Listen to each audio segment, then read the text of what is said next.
अस्सलाम वालेकुम स्टूडेंट्स। उम्मीद करता हूँ आप सब खैर वाफियत से होंगे। अल्लाह पाक आप सबको सलामत रखे। Students, 9th physics chapter number 5 start कर चुके हैं।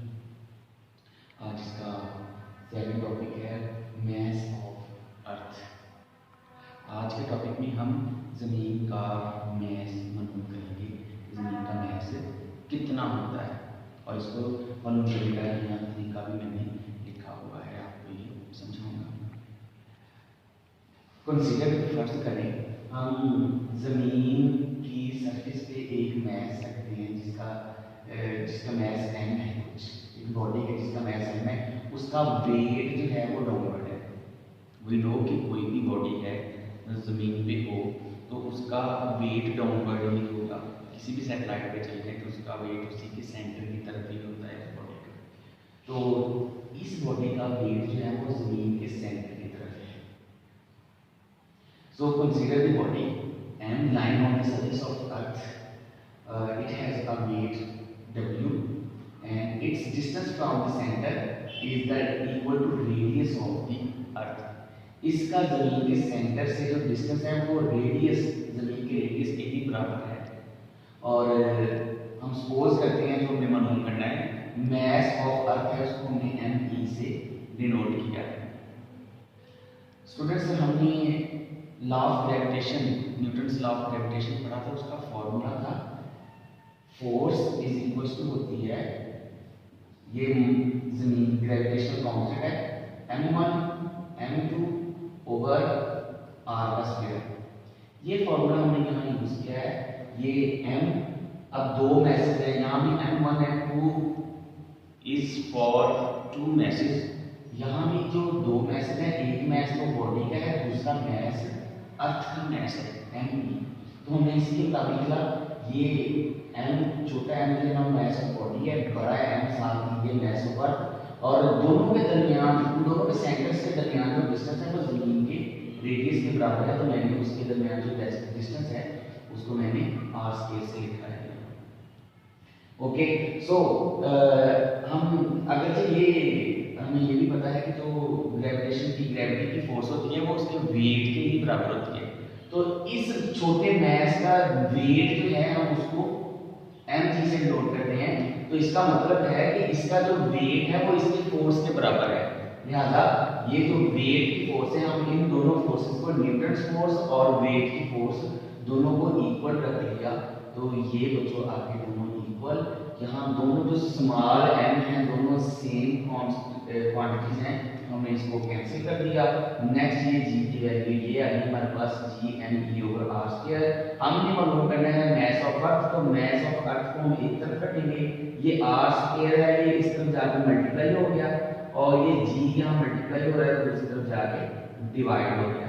अब स्टूडेंट्स इनकी वैल्यूज पुट करेंगे। याद रखिएगा जमीन की सरफेस पे g की वैल्यू भी कांस्टेंट है, 10 मीटर पर सेकंड स्क्वायर ही रहती है। r स्क्वायर जमीन का रेडियस कांस्टेंट है, कभी चेंज नहीं होता। इसी तरह ग्रेविटेशनल कांस्टेंट है, ये भी बच्चों कांस्टेंट है। इन सब की वैल्यूज जस्ट पुट करते हैं। जमीन के जो रेडियस है बच्चों वो है 6400 किलोमीटर। ये अगर इसको मीटर में चेंज किया है तो 6.4 × 10⁻⁶ मीटर ये बच्चों जमीन का रेडियस है। ये ग्रेविटेशनल एक्सेलरेशन की वैल्यू और ग्रेविटेशनल कांस्टेंट की वैल्यू ये सारी पुट की। तो जो जमीन का मैस निकला है वो है 6 × 10⁻24 किलोग्राम। यानी कि 6 के साथ हम 24 जीरो लगाएं। याद रखें 6 के साथ 3 जीरो लगाएं तो 6000 हो जाता है, 4 जीरो लगाएं तो 60000, 5 जीरो लगाएं तो 6 लाख, और 6 जीरो लगा दें तो वो 60 लाख है।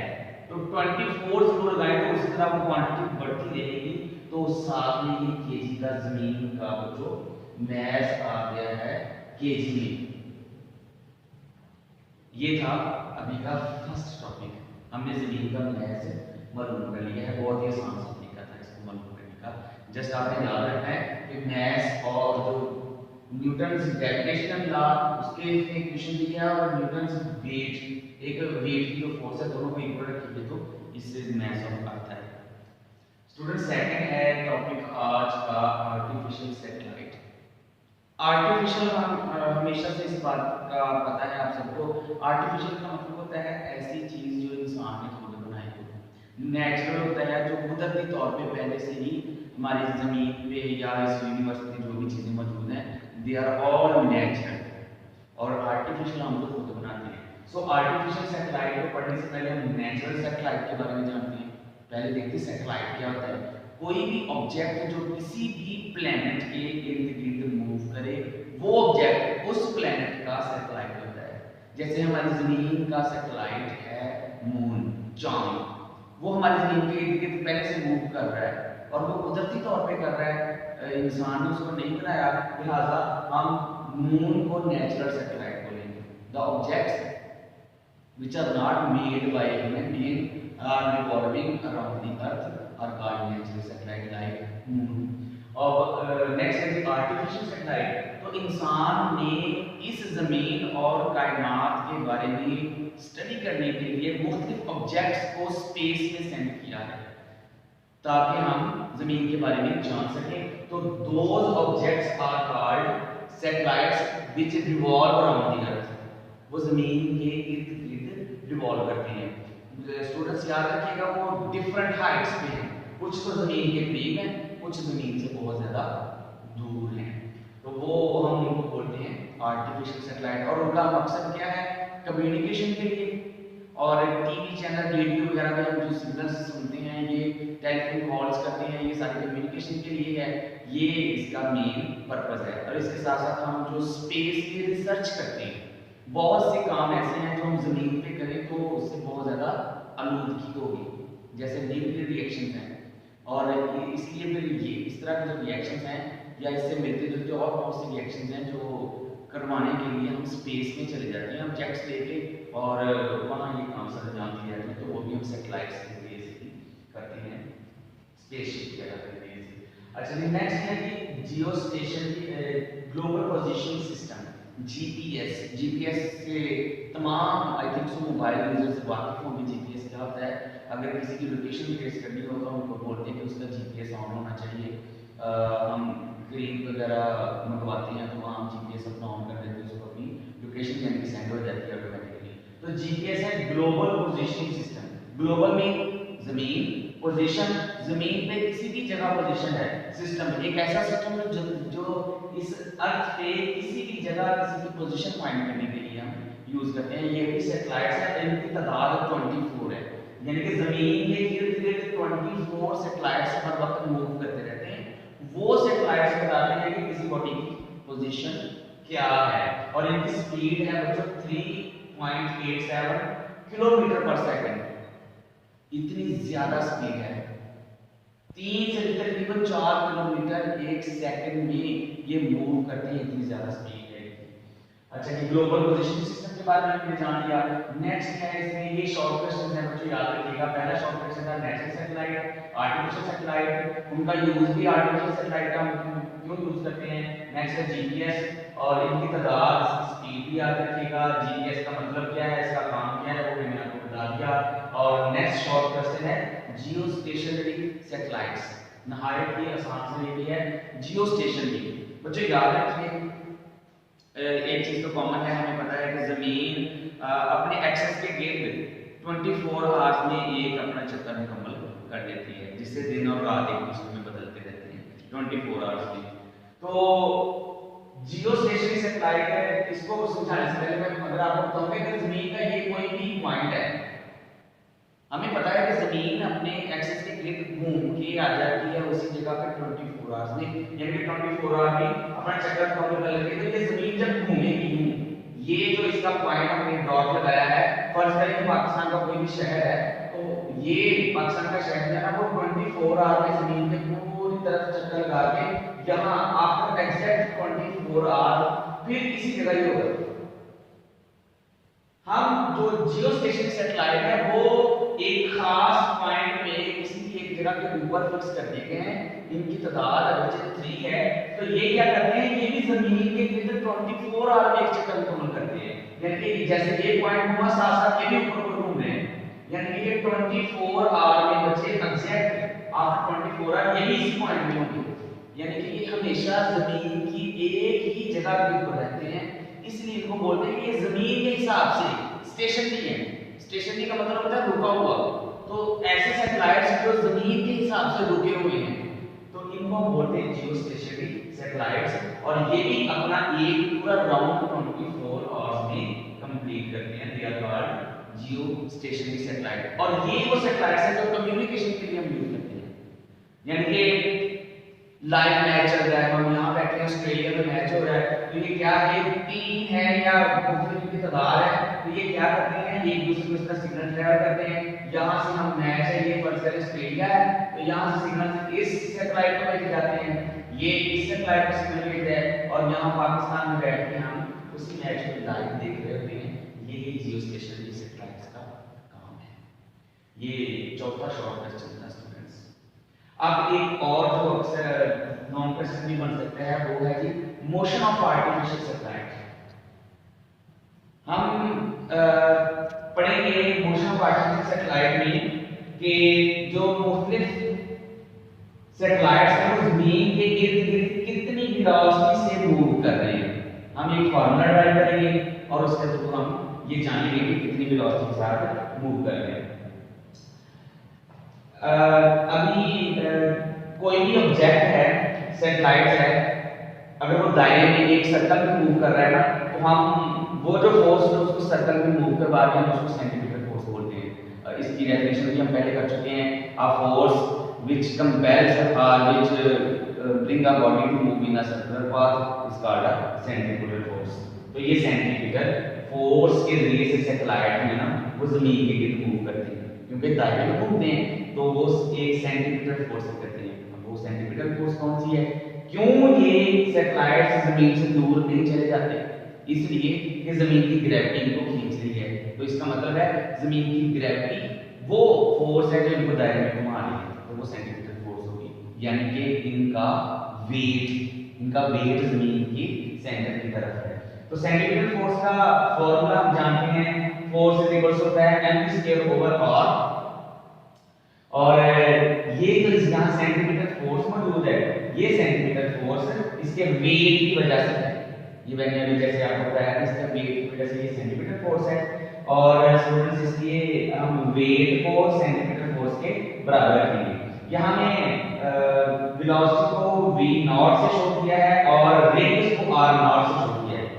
r0 से शो करने का मकसद ये है कि ये जो सैटेलाइट जमीन से टोटल कितनी हाइट पे है, ये कुछ हाइट है यहाँ h, जमीन से कितनी हाइट है, और उसके बाद ये जमीन का रेडियस।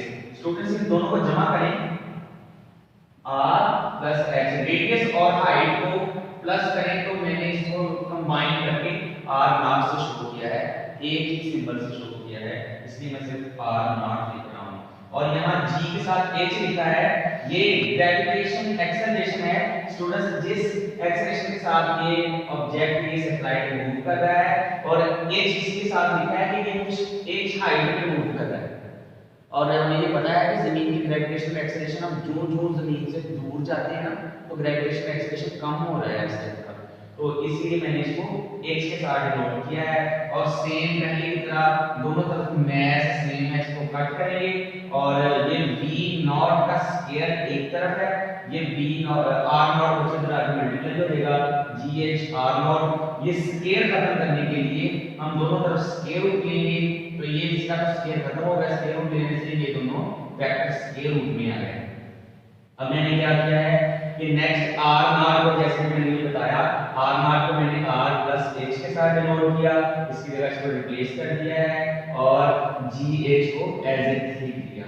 अब इससे नेक्स्ट अगर हम जाएं, अगर बच्चों कोई ऐसा ऑब्जेक्ट है वो जमीन के बहुत करीब मूव कर रहा है, सपोज ये बहुत करीब है और जमीन का रेडियस तो है 6400 किलोमीटर, 64,400 किलोमीटर, बहुत ज्यादा डिस्टेंस है जमीन का जो रेडियस है।